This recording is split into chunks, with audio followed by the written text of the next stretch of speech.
Então, antes de mais nada, Avant tout, eu quero agradecer ao Charles il voudrait remercier le traducteur pela paciência pour la patience e dedicação a todos nós. et son dévouement.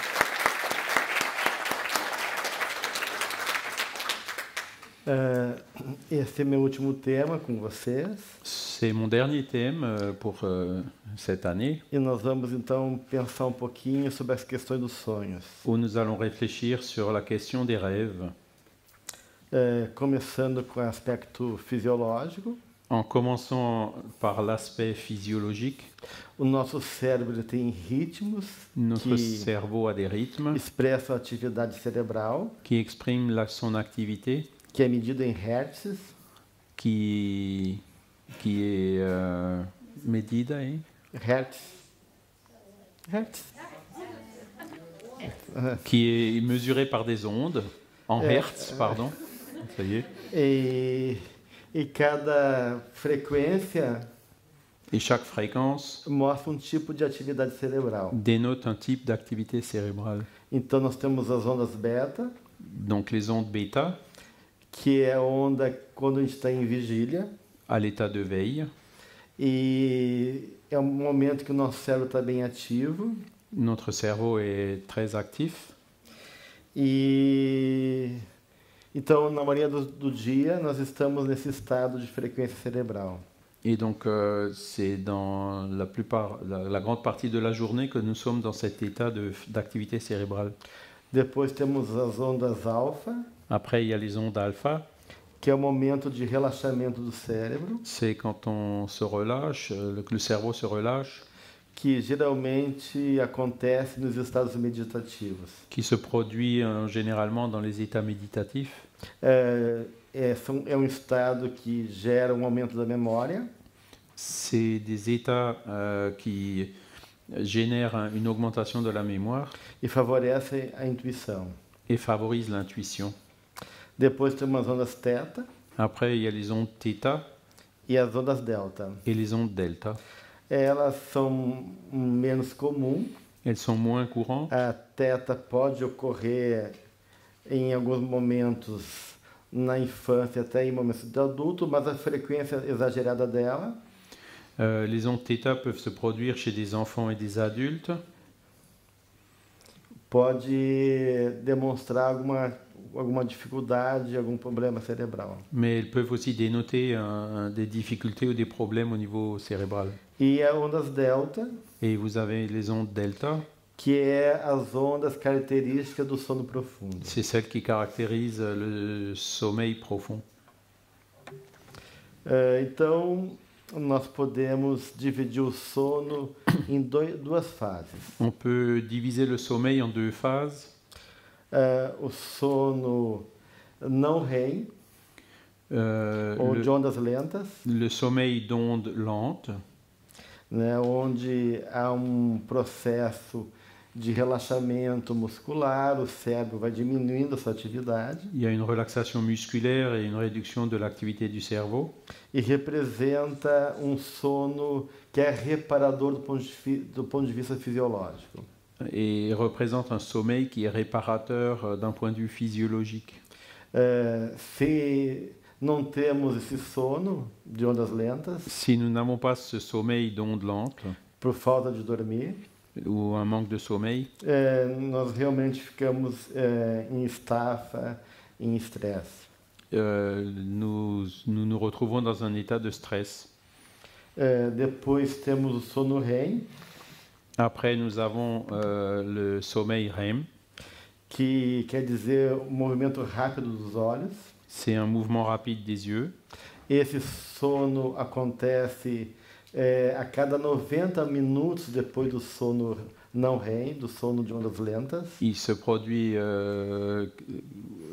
une minute après le sommeil REM, E dura, avec des ondes non lentes. e dura de 5 a 20 minutos. Et il dure entre 5 et 20 minutes. E não é sono reparador do ponto de vista fisiológico. Et ce n'est pas un sommeil réparateur d'un point de vue physiologique. E geralmente, quando as pessoas são acordadas nesse sono, Et en général, lorsque les personnes sont réveillées pendant cette phase du sommeil, ela lembra de sonhos vívidos.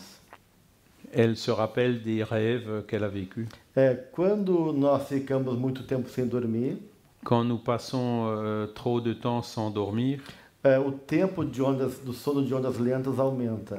le temps, la durée des sommeils REM augmente E o sono não de ondas REM et le sommeil des ondes REM quase não existe, é muito pequeno. n'existe pratiquement pas, il est très court.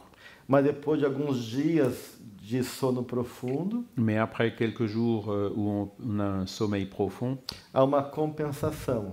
une compensation se produit. E aí o sono REM Et c'est là où le sommeil REM acaba aumentando augmente como uma forma de equilibrar os dois. comme pour équilibrer les deux. As pesquisas nos dizem, as pesquisas nos Les colocam recherches nous démontrent que a pessoa pode ficar mais tempo sem comer do que sem dormir. qu'une personne peut rester plus longtemps sans manger que sans dormir. O sono, então, é fundamental para a nossa saúde. Le sommeil est donc fondamental pour notre santé. Mas, além do sono ser fundamental, Mais en plus du fait que le sommeil soit fondamental, os sonhos também são fundamentais para a saúde. les rêves sont également fondamentaux pour la santé. Os animais também sonham. Les animaux rêvent aussi. E pesquisas com gatos, Et des recherches faites sur des chats, quando acordados na fase REM, quand on les réveille dans la phase REM, e não permitindo viver a fase REM, et qu'on les empêche de passer par cette phase REM, eles começam a ter comportamentos agressivos, ils deviennent plus agressifs, aumento da sexualidade, il y a une augmentation de la sexualité, e podem chegar ao óbito. et ils peuvent en mourir. Então a gente vê realmente o quanto os sonhos e essa fase do sono REM é importante. C'est là où on voit l'importance de cette phase du REM, du sommeil.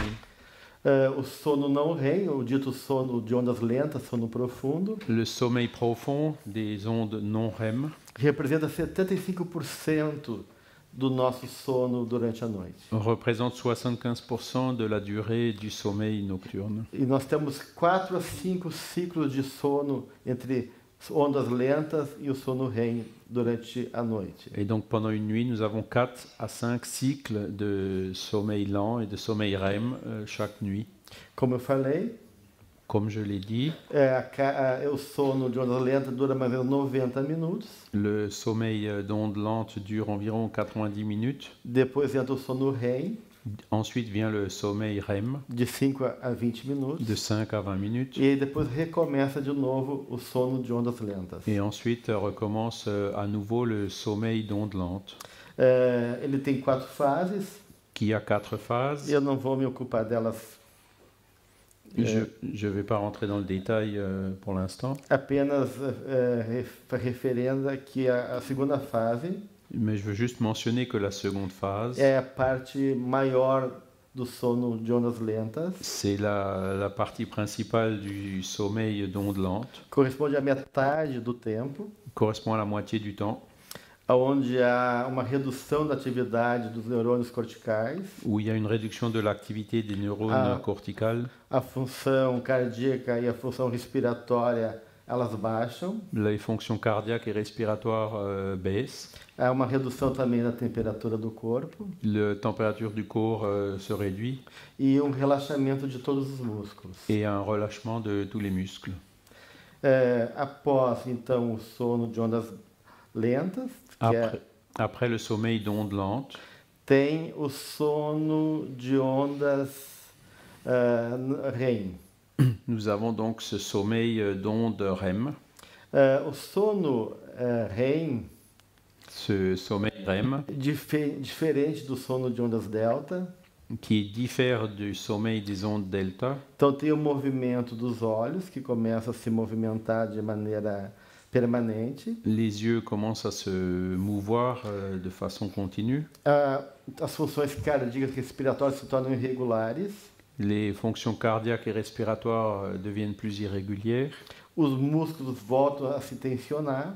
Les muscles recommencent à se tendre.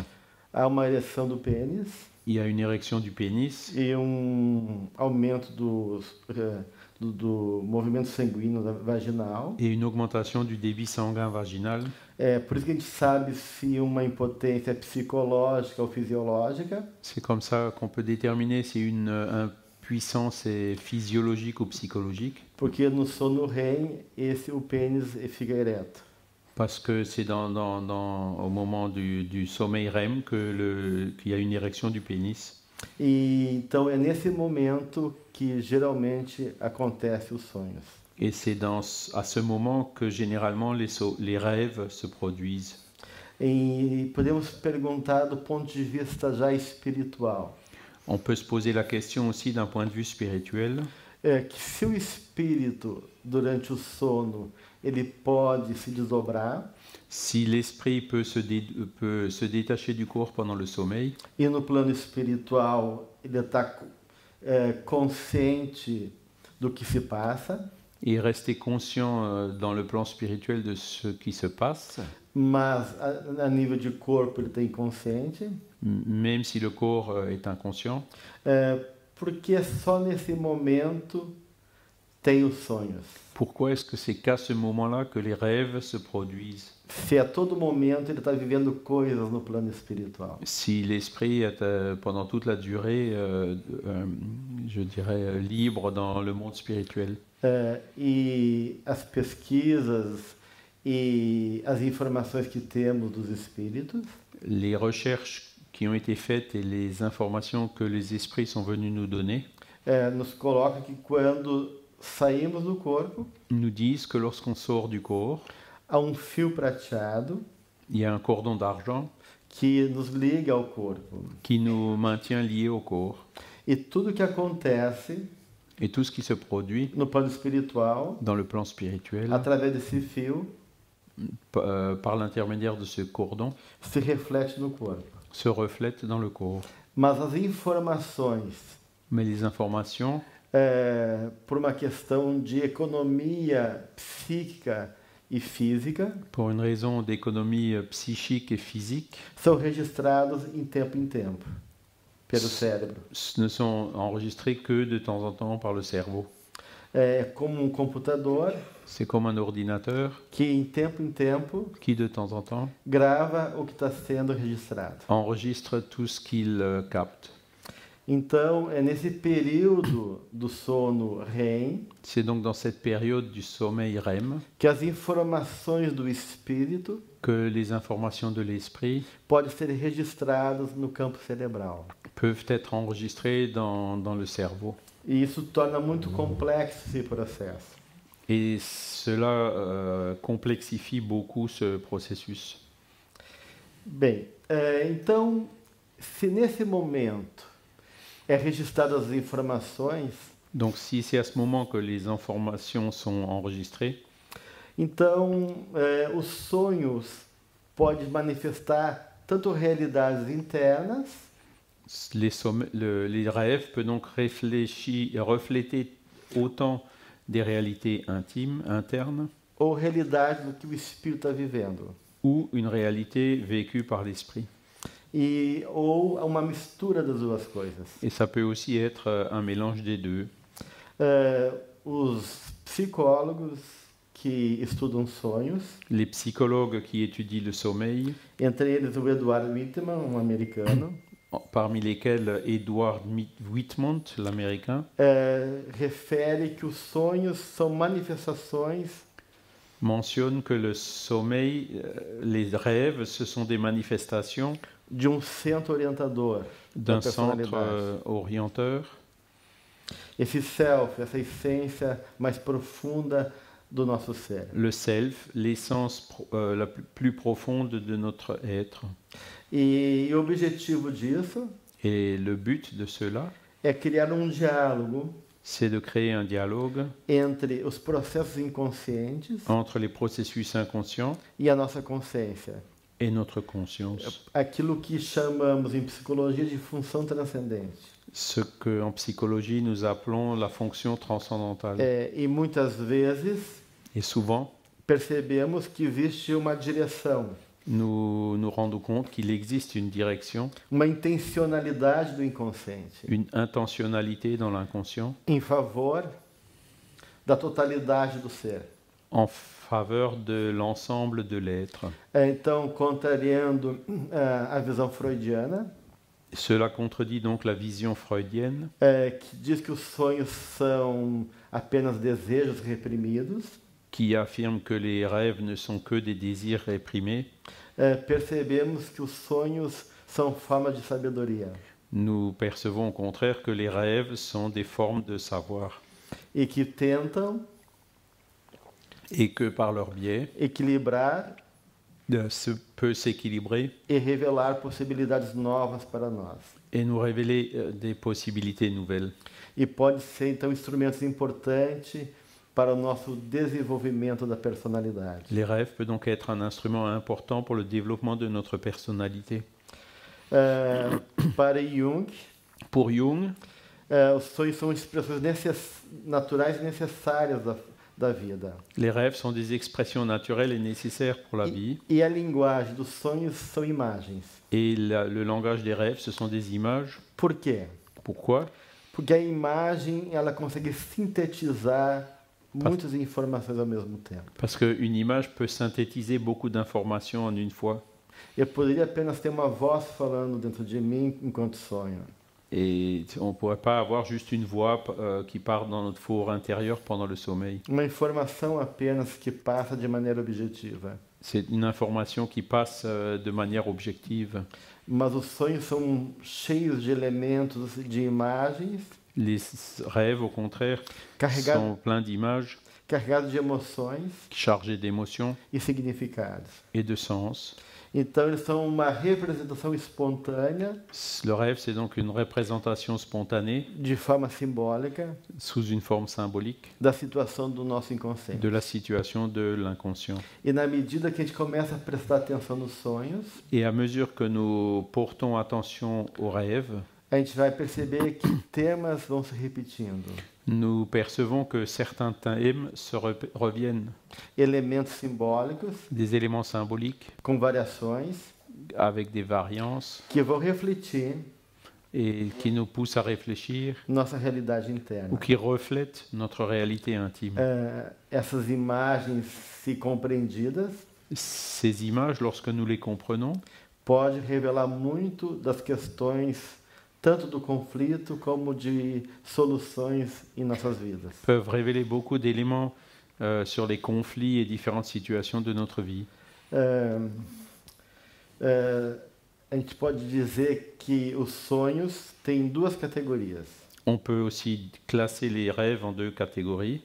E uma que fala dos processos da vida enquanto aquilo que é vivido externamente, Une qui parle du processus de la vie et de ce qui est vécu, ou seja, situações que operaram no nosso dia a dia, des situations qui ont marqué notre quotidien. ou mesmo questões fisiológicas, Ça peut être des situations physiologiques pode interferir e se revelar nos nossos sonhos, qui peuvent interférer et se révéler dans nos rêves, ou questões internas profundas do nosso inconsciente. ou des questions internes plus profondes de notre inconscient. E, do modo geral, De façon générale, os sonhos então revelam coisas que nós não gostaríamos de ser e somos, les rêves révèlent parfois des choses que nous ne voudrions pas qu'elles soient, mais qui sont. e também revelam coisas que gostaríamos de ser e não somos. Et révèlent aussi des choses que nous voudrions être et qui ne sont pas. E existe um papel importante nos sonhos que é um papel de compensação. Il y a un autre rôle important dans les rêves, c'est la compensation. Então, é como se o inconsciente funcionasse como um balizador, um papel de questionar a nossa atitude. C'est comme si notre inconscient il mettait des balises ou il questionnait nos attitudes. Por exemplo, Par exemple, se eu tenho uma atitude muito arrogante diante de uma situação, Si j'ai une attitude arrogante devant une situation, eu posso sonhar durante a noite que eu sou mendigo. dans la nuit suivante, je peux rêver d'être un mendiant. Como se o sonho quisesse rebaixar minha imagem de mim mesmo, Comme si le rêve voulait rabaisser l'image de moi-même compensando a minha atitude arrogante. pour compenser mon attitude arrogante. Ou ao contrário, Ou à l'inverse, se eu tenho uma baixa autoestima si j'ai une estime de moi trop basse, e me sinto desqualificado, que je me sens non qualifié, eu posso sonhar que eu sou rei durante a noite. je peux rêver que je suis un roi dans la nuit suivante, Justamente para compensar essa emoção inferior. pour compenser cette émotion inférieure. Então, eu vou cantar um sonho de adolescente Je vais donc vous rapporter le rêve d'un adolescent que mostra pouquinho disso. qui montre cela. Adolescente, já quase jovem adulto, né? C'est un adolescent, jeune, adulte, Sonha que jovem adulto americano, un Américain, ele sonha que está na rua, andando de automóvel, il rêve qu'il conduit une voiture dans la rue e que o pai está dirigindo o carro. et que c'est son père qui conduit la voiture E eles estão indo em direção à sua casa. et qui sont en train de rentrer chez eux. E para espanto do jovem, Et à la surprise du jeune, o pai está bêbado le père est ivre e agindo de maneira muito inconsequente. et il conduit de façon irresponsable. Isso não é algo comum para esse pai. Et c'est quelque chose, era commun ou incommun? Incomum. C'était quelque chose qui n'était pas du tout le genre de son père. Esse deixa o jovem assustado, Ça effraie le jeune até que o pai chega em casa jusqu'à ce que son père arrive chez lui. e brutalmente entra na garagem, Il rentre brutalement dans le garage batendo no portão. en fonçant dans la porte. E ele acorda assustado. Et c'est là où il se réveille effrayé. Então podemos questionar o que o sonho está podendo falar da realidade desse jovem. Alors c'est là où on peut se poser la question, qu'est-ce que ce rêve signifie dans la réalité de ce jeune? Uma questão importante nesse sentido Une question importante dans ce sens, é que a gente não interpreta os sonhos. c'est que a gente não interprète. Não interpreta os sonhos. C'est de ne pas interpréter les rêves. Nós interpretamos o indivíduo Nous interprétons l'individu através dos sonhos. par l'intermédiaire des rêves. E por isso, muitas vezes, a gente vai ver uma cadeia de sonhos Et c'est là où on s'aperçoit qu'en fait, il y a toute une séquence de rêves para entender a dinâmica do indivíduo. Para entender a dinâmica do indivíduo. pour comprendre la dynamique de l'individu. No caso desse jovem, Dans le cas de ce jeune, é importante também, como qualquer pessoa, il est important, comme chez chacun, considerar o Chez tout le monde. contexto de vida da pessoa. de considérer son mode de vie.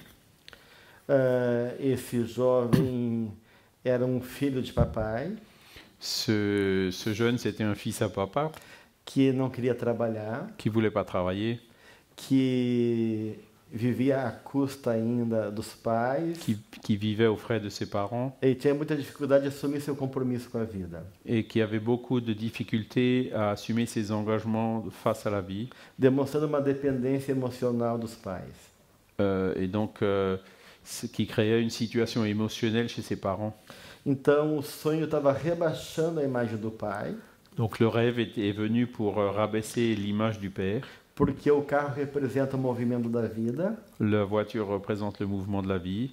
e em vez de ele estar dirigindo a sua própria vida, Et au lieu que ce soit lui-même qui dirige sa vie, era o pai que estava guiando. c'est son père qui conduisait. Então é necessário que esse pai se torne uma imagem de bêbado, Et c'est pour ça que son père a pris cette image de quelqu'un qui était ivre e inconsequente, et inconséquent para despertar esse jovem, pour éveiller ce jeune, para que ele assuma verdadeiramente o roteiro de sua vida. afin qu'il prenne en main la direction de sa vie. Então, o sonho está compensando a imagem do pai, que é muito grande. Et c'est donc pour compenser l'image du père qui était trop élevée, diminuindo sua imagem, en réduisant son image, para que o jovem possa encontrar equilíbrio em relação à sua própria autoimagem. pour que le jeune puisse trouver un équilibre en relation à son image de soi-même.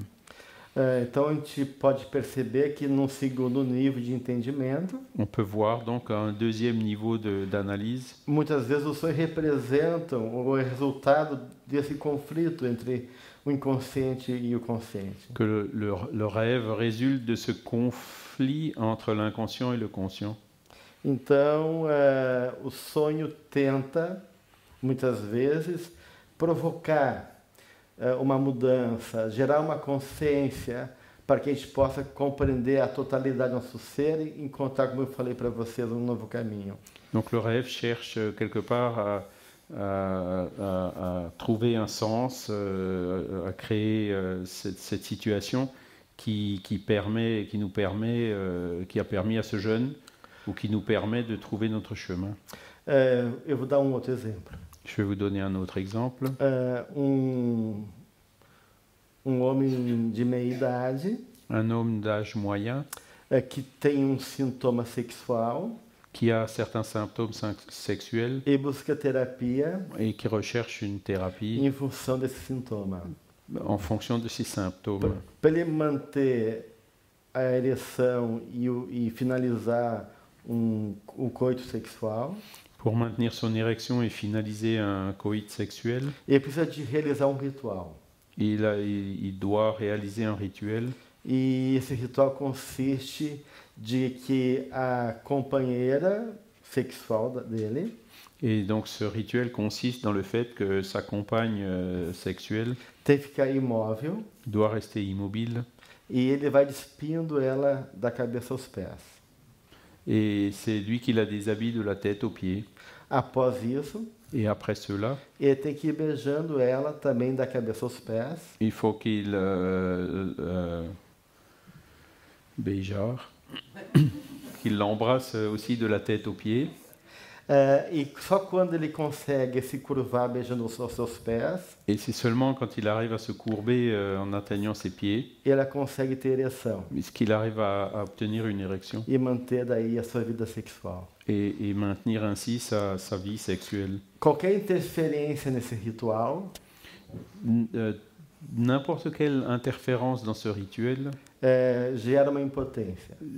ça engendre l'impuissance. Então vocês imaginam o quanto é ansioso para esse indivíduo Et vous pouvez imaginer l'anxiété de cet individu depender desse ritual de dépendre de ce rituel para ter sua vida sexual. pour pouvoir avoir sa vie sexuelle normale. E ele tem sonho. Et donc un jour, il a un rêve. No sonho aparece uma espada, uma adaga em forma de meia-lua. Et donc dans ce réveil apparaît une épée en forme de demi-lune E uma voz que vem de algum lugar que ele não sabe, et une voix d'une provenance inconnue que diz: qui dit essa é a faca que matou Siegfried. ça, c'est le couteau qui a tué Siegfried. Siegfried. E pode matá-lo também. Et peut aussi te tuer. Então, esse é sonho bastante enigmático, C'est un rêve énigmatique, mas ao mesmo tempo muito temeroso, mais en même temps très téméraire, porque é uma ameaça parce que c'est une menace de morte. de mort. E ele é uma pessoa de muita cultura, C'est une personne avec beaucoup de culture, muito racional, très rationnelle, com dificuldade de fazer conexões com as suas emoções. qui a du mal à faire la connexion avec ses émotions.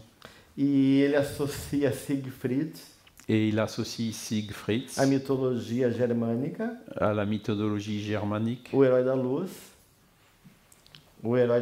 l'héros de la lumière, que foi morto pela sua noiva Brunhilde. qui a été tué par sa fiancée Bruins. E a voz diz: Et la voix dit, assim como essa adaga matou Siegfried, tout comme cette épée a tué Siegfried, pode matá-lo também. elle peut aussi te tuer. Como podemos entender isso? Comment est-ce qu'on peut comprendre cela?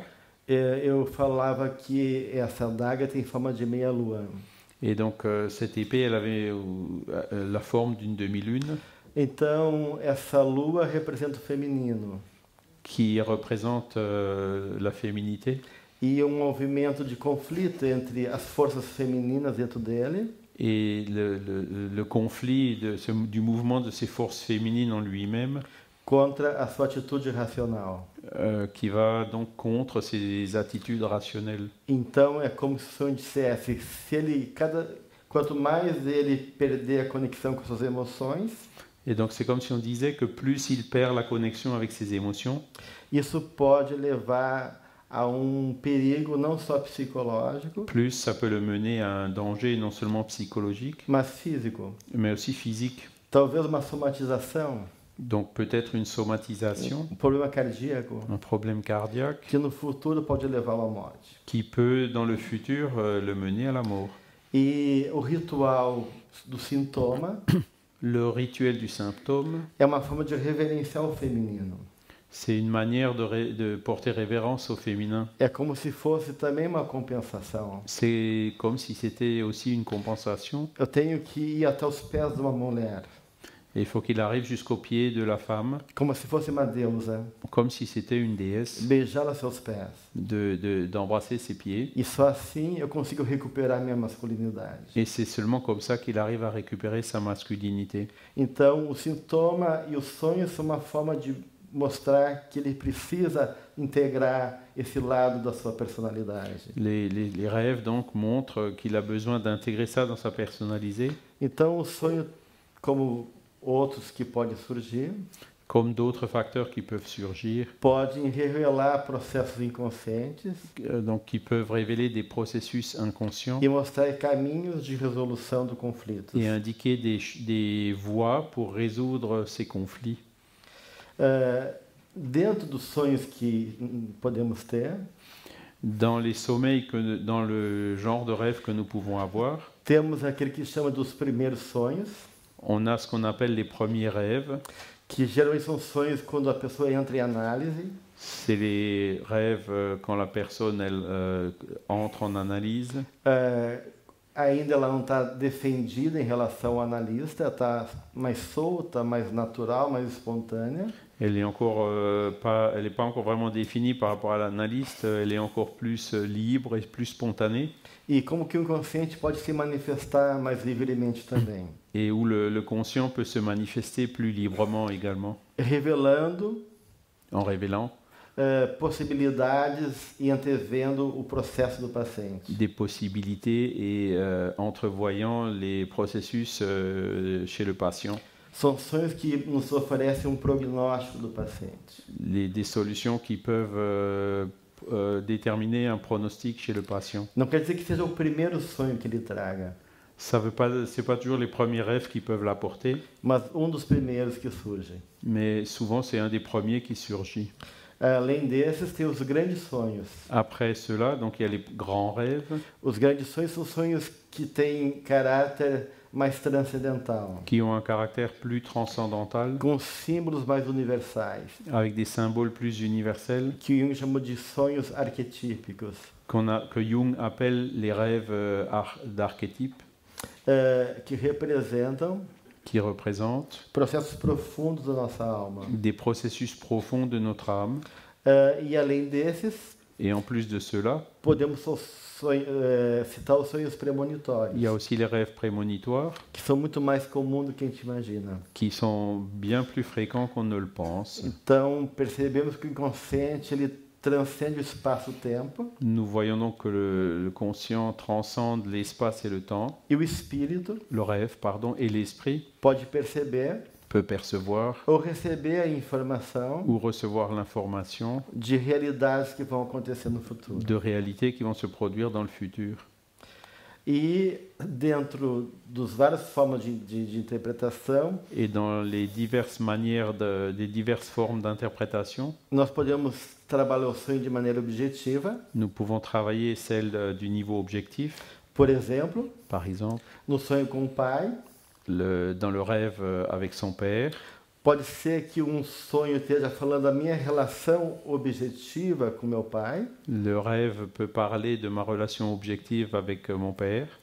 qual é a qualidade, as questões que envolvem o meu contato com ele. Quelle est la qualité, les questions qui sont impliquées dans mes relations avec lui. Então, o sonho é aquilo que revela enquanto realidade própria da minha relação com ele. Donc le sommeil le rêve pardon, peut m'aider à réaliser la réalité de mon relationnement avec mon père. Mas meu pai pode estar representando também a imagem interna que eu tenho dele. Mais ils peuvent aussi représenter l'image intime que j'ai de lui. E não é mais meu pai objetivo, Et dans ce cas-là, c'est plus mon père objectif, mas a imagem do pai que eu carrego, mais l'image du père que j'ai, o complexo paterno. le complexe paternel. E como é que eu internalizei essa imagem dentro de mim? Et comment est-ce que j'ai assumé de façon interne cette image. E aí o sonho representa algo subjetivo. Et c'est là où le sommeil représente quelque chose qui est subjectif. Mas meu pai pode também representar uma imagem arquetípica. Mais mon père peut aussi représenter une image d'archétype. Ou seja, não é meu pai pessoal, nem meu pai interno, C'est pas mon père personnel ni mon père interne, mas a função paterna, mais la fonction paternelle como um aspecto arquetípico e universal ligado à imagem do pai. avec un aspect archétypique de l'image du père. Então, percebemos o quão complexo é poder entender os sonhos. C'est là où on voit la complexité de l'interprétation des rêves. E além disso, Et en plus de cela, temos a realidade espiritual. il y a la réalité spirituelle. E no livro dos Espíritos, Dans le livre des esprits, Kardec, Kardec, ele vai ter uma fase, um período do livro dans un des chapitres du livre, que fala sobre a emancipação da alma, où il parle de l'émancipation de l'âme, o capítulo 8, le chapitre 8, aonde ele vai tratar sobre o sono e os sonhos. où il parle donc du sommeil et des rêves. E uma das perguntas que ele faz para os espíritos Et la question 402 qu'il a posée aux esprits é como podemos entender a liberdade do espírito. est comment pouvons-nous juger de la liberté de l'esprit pendant le sommeil. E ele diz, Et les os esprits espíritos répondent dizem, que é pelos sonhos que a gente pode compreender a liberdade do espírito. que c'est par les rêves qu'on peut comprendre la liberté dont bénéficie l'esprit pendant le sommeil. Mas os espíritos explicam Mais les esprits ajoutent o cuidado que temos que ter que nous devons faire attention de diferenciar esses tipos de sonhos. pour faire bien la différence entre les différents types de rêves. Que tem sonhos bizarros, confusos, que representam o choque do espírito com a matéria. Il y a des rêves bizarres et confus qui représentent le choc entre l'esprit et la matière. Então, quando essas informações vêm da realidade do espiritual, Et donc, lorsque ces informations viennent de la réalité spirituelle, eles se misturam com as questões do nosso cérebro, das memórias e emoções internas nossas. elles se mélangent avec les questions du cerveau et des émotions internes de chacun de nous. E se transformam em imagens que aparentemente são confusas, Et c'est ça, ils se transforment en images qui sont apparemment confuses e que tem tanto elementos psicológicos et qui contiennent autant d'éléments psychologiques e espirituais. que spirituels. E por isso que é difícil de distinguir uma realidade da outra. Et c'est pour ça que c'est difficile de distinguer une réalité de l'autre. Mas eles também dizem Mais les esprits disent que aussi tem os sonhos lúcidos. qu'il y a les rêves lucides. Algumas pessoas Certaines personnes têm a capacidade ont la capacité de perceber de maneira lúcida de percevoir de manière lucide o que vive no plano espiritual. ce qu'ils ont vécu dans le plan spirituel. Então tem pessoas que lembram de maneira muito clara, detalhada e regular o que viveu no plano Et espiritual. donc il y a des personnes qui se rappellent de façon très claire, détaillée et lucides de ce qu'elles ont vécu dans le monde spirituel. São um pouquinho mais raros, Ce sont des rêves un peu plus rares, mas também não é muito incomum. mais qui ne sont pas non plus si rares que ça. Na minha experiência como psicólogo clínico, Dans mon expérience de psychologue clinique, durante muitas vezes eu vejo esse tipo de sonhos. je rencontre fréquemment ce genre de rêves Dos pacientes relatarem où les patients racontent encontros com seus parentes já desencarnados, des rencontres avec leurs parents déjà désincarnés, de perceber realidades espirituais, regiões onde eles vão, la perception des réalités spirituelles des régions où ils vont. e para muitos Et pour beaucoup d'entre eux, não há dúvida dessa experiência. ces expériences ne laissent pas place au doute. Também no livro dos Espíritos, C'est toujours dans le livre des esprits eles falam sobre esse tipo de sonhos, que ce type de rêve est évoqué, onde entra os sonhos proféticos. où on trouve aussi la catégorie des rêves prophétiques. Então, nós temos uma gama de possibilidades. Nous voyons donc là toute une gamme de possibilités. Quando o espírito ele se desdobra e vai fora do corpo, Quand l'esprit se dédouble et sort de son corps, entre os sonhos mais confusos, il y a les rêves confus que se misturam informações do plano espiritual com a realidade material, où se mélangent des informations du plan spirituel avec la réalité matérielle, até realidades muito claras e objetivas do que vivemos lá no plano espiritual. jusqu'à des réalités très claires et objectives que nous avons vécues dans le plan spirituel. Eu vou trazer exemplo de que mesmo os sonhos espirituais eles vêm de maneira simbólica muitas vezes. Je vais vous montrer dans un exemple que les rêves spirituels ont parfois aussi des formes symboliques. No livro Os Mensageiros do André Luiz, capítulo 38, Dans le livre Les Messagers d'André Louis, chapitre 38, uma menina, uma jovem, il raconte le cas d'une petite fille é tirada do corpo quando está dormindo qui sort de son corps pendant son sommeil e é levado numa casa de uma senhora et est emmenée donc dans la maison d'une dame que funciona como pronto-socorro espiritual, qui est un poste de secours spirituel, porque o ambiente espiritual daquela casa é muito bom. parce que l'ambiance spirituelle de cette maison est très bon E os espíritos aproveitam aquele ambiente et les esprits profitent donc de cette ambiance para ajudar as outras pessoas. pour aider les autres personnes.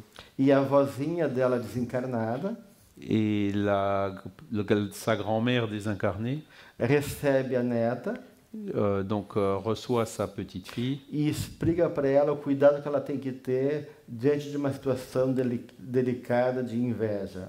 et lui explique l'attention qu'elle doit porter à une situation qui fait intervenir une personne très envieuse. E aí o André Luiz, que está acompanhando aquela realidade, Donc André Louis a pu donc suivre cette réalité pergunta se ela vai lembrar do encontro com a avó. et il demande si en se réveillant elle va se rappeler de cette rencontre avec sa grand-mère. E o instrutor espiritual diz que não, Et l'instructeur spirituel lui répond non, elle va pas s'en rappeler. que ela vai ter uma sensação agradável, Elle va juste avoir une sensation agréable, talvez uma pequena lembrança afetiva da avó, peut-être une toute petite mémoire affective de sa grand-mère, mas não a consciência de tudo que viveu. mais pas la conscience de tout ce qu'elle a vécu. E a André Luiz pergunta por que então, se ela não vai lembrar do encontro, para que serve esse encontro? Et André donc lui demande à son guide, mais pourquoi, si elle ne se rappelle pas des détails, à quoi sert cette rencontre? O instrutor diz, entra na mente dela. Et l'instructeur il répond, ben, c'est au fond d'elle-même. E a avó explica para ela, Et la grand-mère lui explique, durante a conversa, pendant la conversation, que a inveja é como uma serpente, que l'envie d'un serpent, mas se ela tiver uma postura tranquila e não se envolver negativamente com a situação, mais qu'il faut qu'elle reste calme et qu'elle ne s'implique pas dans cette situation, essa serpente não tem força. Parce que ce serpent n'a aucune force. E aí, quando ele entra na mente da neta, Et quand elle donc pénètre dans le mental de sa petite fille, ela sonha elle rêve que uma cobra qu'un serpent está se tornando vidro se transforme en verre e se quebra. et se casse. E depois de que ela se quebra, Et après qu'il se soit cassé, ela se transforma numa flor. il se transforme en fleur. Então, mesmo sendo uma experiência espiritual, Donc même s'agissant d'une expérience spirituelle, o registro desse diálogo la mémoire de ce dialogue vem como imagens. se produit par des images. E aí, André pergunta, qual é o sentido disso? Et André demande encore une fois quel est le sens de cela. E o instrutor diz que no momento que ela for passar por essa situação em vida, L'instructeur lui dit, le jour où elle passera par cette situation dans sa vie, essa informação que está no inconsciente cette information qui est restée dans son inconscient vem como forma de intuição, lui reviendra sous forme d'intuition, representando o cuidado da avó para com ela. Qui représente donc l'attention que porte sa grand-mère pour elle. Então, percebemos que a dinâmica espiritual dos sonhos Nous voyons donc que la dynamique spirituelle des rêves pode se dar de várias maneiras também. peut aussi se produire de différentes façons. É assunto muito complexo, mas o nosso tempo já está encerrado. C'est un sujet complexe, mais notre temps est terminé. E eu sugiro que vocês estudem o livro dos Espíritos nesse capítulo para poder aprofundar essas informações. Et je vous conseille d'étudier le livre des esprits dans ces chapitres pour pouvoir approfondir ces informations. Obrigado. Merci.